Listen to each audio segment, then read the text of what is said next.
حرص کرنا، ہوس کرنا، مال کے پیچھے بھاگنا. لوگ تعلیم حاصل کرتے ہیں تو مال کمانے کے لیے، ہنر سیکھتے ہیں تو مال کمانے کے لیے، کسی استاد کے پاس جاتے ہیں تو مال کمانے کا طریقہ سیکھنے کے لیے، کسی سے یارانہ لگاتے ہیں تو کہتے ہیں ذرا دیکھو تو صحیح آگے کیسے گیا ہے.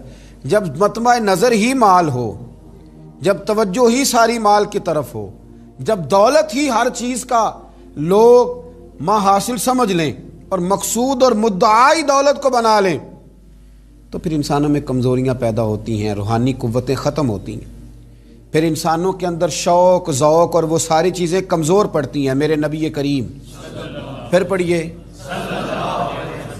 خوش ہو کے پڑھیے، نبی کریم صلی اللہ تعالی علیہ وآلہ وسلم نے نا ہمیں یہ سکھایا ہے، بتلایا ہے کہ قناعت کرو، تھوڑے پر راضی رہنا سیکھو. اور حضور علیہ الصلوۃ والسلام نے ارشاد فرمایا، مسند امام احمد بن حنبل میں حدیث موجود ہے، فرمایا اللہ تعالیٰ سے ایسی خواہشات سے پناہ مانگا کرو جو خواہشات تمہیں عیب میں ڈال دیں، اور فرمایا ایسی خواہش سے بھی اللہ کی پناہ مانگو جو خواہش پوری کرو تو وہ خواہش ایک اور خواہش میں ڈال دے. اللہ کی پناہ مانگو اس خواہش سے کہ جو پوری کی جائے تو پھر ایک اور خواہش میں تمہیں ڈال دے. اس سے اللہ تعالیٰ کی پناہ مانگو، پناہ مانگو، اللہ تبارک و تعالیٰ کی پناہ مانگو. بزرگوں نے لکھا ہے، حضرت محدث ابن جوزی علیہ رحمہ نے، کہ ایک شخص تھا، اس کے گھر میں ایک ناگن رہتی تھی. ناگن، وہ ناگن سونے کا انڈا دیتی تھی. بزرگ جب حکایات بیان کرتے تو سمجھانے کے لیے بیان کرتے. سونے کا انڈا دیتی تھی. اس ناگن نے اس طرح کیا کہ ایک دن اس کے گھوڑے کو ڈس لیا، گھوڑا مر گیا.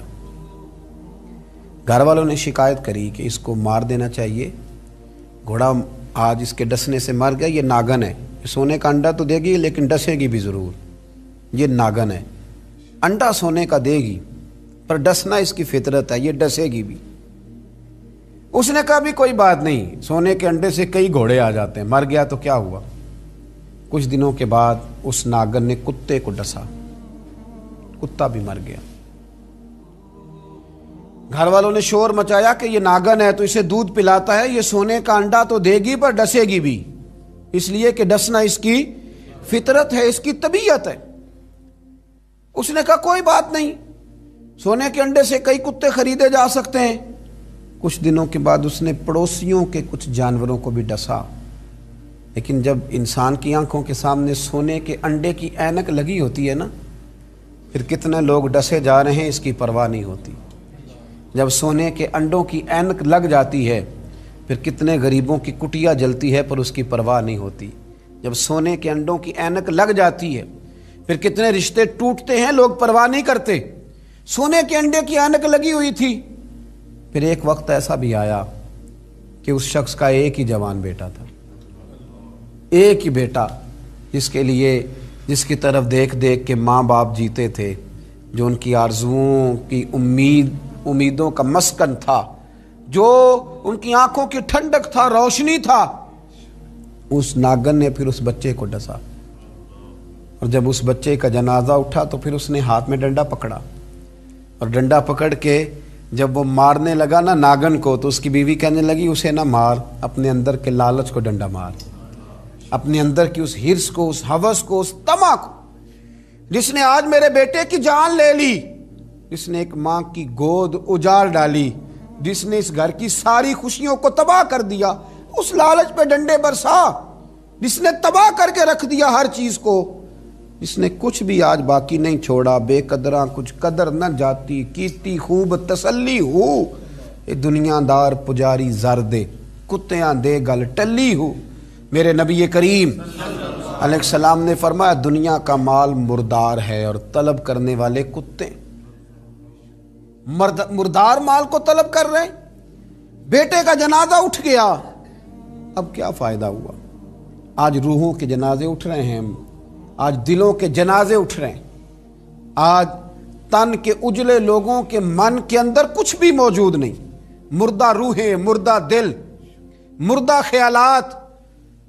ہر چیز مائنس کر کے جو چیز پیچھے بچی ہے وہ صرف دولت ہے. ہر چیز مائنس کر کے ہمارے پاس جو پیچھے بچی ہیں وہ جائیدادیں ہیں. ہر چیز مائنس کر کے جو ہم نے بچایا ہے وہ دنیا کا مال ہے. باقی ہر چیز تباہ ہو گئی۔ بھائی کے ساتھ جھگڑا چل گیا ہے، چونکہ ایک 4 مرلے کے پلاٹ کا معاملہ تھا۔ والد کے ساتھ تنازع چل گیا ہے، چونکہ اس نے ہمیں حصہ کم دیا تھا۔ اماں کے ساتھ جھگڑا ہے، کیونکہ وہ بڑے بھائی کی جائیداد زیادہ دینے کے حق میں ہے۔ ہمارا اپنے دوستوں یاروں کے ساتھ جو رشتہ ہے وہ لالچ کا ہے۔ ہم نے ہر جگہ حرص کا بازار گرم کیا ہے۔ طمع، لالچ، یہ ساری چیزیں اس تیزی کے ساتھ لوگوں نے اوڑھی ہیں کہ ہر طرف دولت کا بازار گرم ہے۔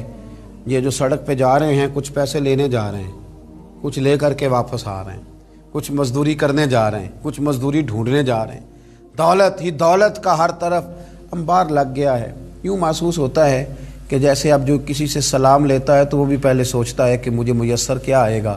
حضرت موسیٰ کلیم اللہ علی نبینا علیہ الصلاۃ والسلام، حضرت موسیٰ کلیم اللہ علیہ الصلاۃ والسلام کے زمانے میں ایک شخص تھا جو مستجاب الدعوات تھا۔ قوم جبارین کے پاس رہنے والا وہ شخص بلعم بن باورا اس کا نام تھا، مستجاب الدعوات تھا۔ اللہ نے اسے یہ درجہ عطا کیا تھا کہ جو دعا کرتا تھا رب اس کی قبول فرما لیتا تھا، اس کی دعائیں مقبول ہوتی تھی۔ اتنا اللہ کریم نے اسے نوازا تھا۔ جب حضرت موسیٰ علیہ السلام بنی اسرائیل کو لے کر اس قوم کی طرف گئے نا جہاد کرنے کے لیے، تو بلعم بن باورا پہاڑ پر عبادت کرتا تھا۔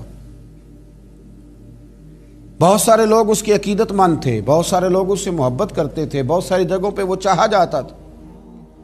جب اس کی طرف حضرت موسیٰ اس قوم کی طرف حملہ کرنے کے لیے جا رہے تھے تو لوگوں نے اس سے کہا کہ تو اس طرح کر کے دعا کر کہ حضرت موسیٰ کی قوم رستے میں ہی تباہ ہو جائے معاذ اللہ، کیونکہ تیری دعائیں قبول ہوتی ہیں، تو یہ دعا کر کہ رستے میں ہی وہ سب لوگ ختم ہو جائیں۔ اس نے کہا کیا بیوقوفی کرتے ہو، اللہ کے نبی کے بارے میں دعا کر دوں، پیغمبر خدا کے بارے میں، حضرت موسیٰ کلیم کے بارے میں کیا بیوقوفی کرتے ہو؟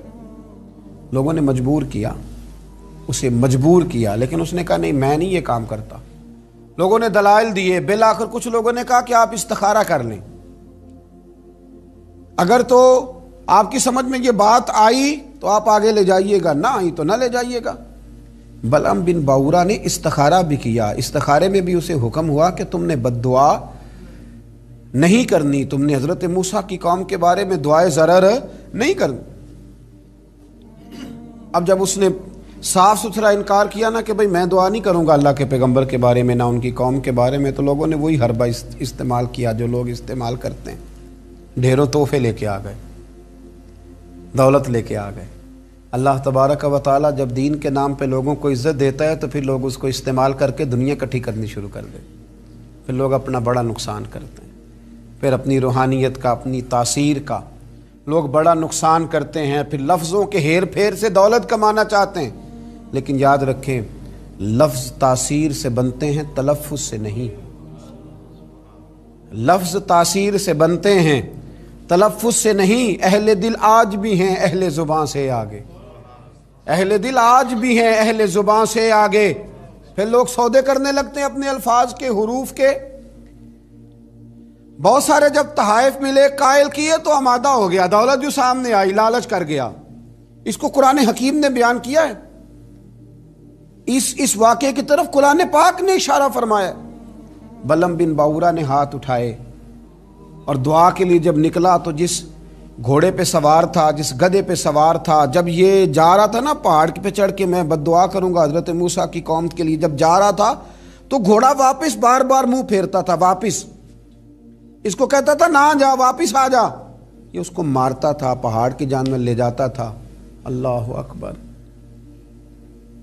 یہ بار بار مارنے لگا تو گھوڑے نے، اس کی سواری کے جانور نے دعا شروع کر دی۔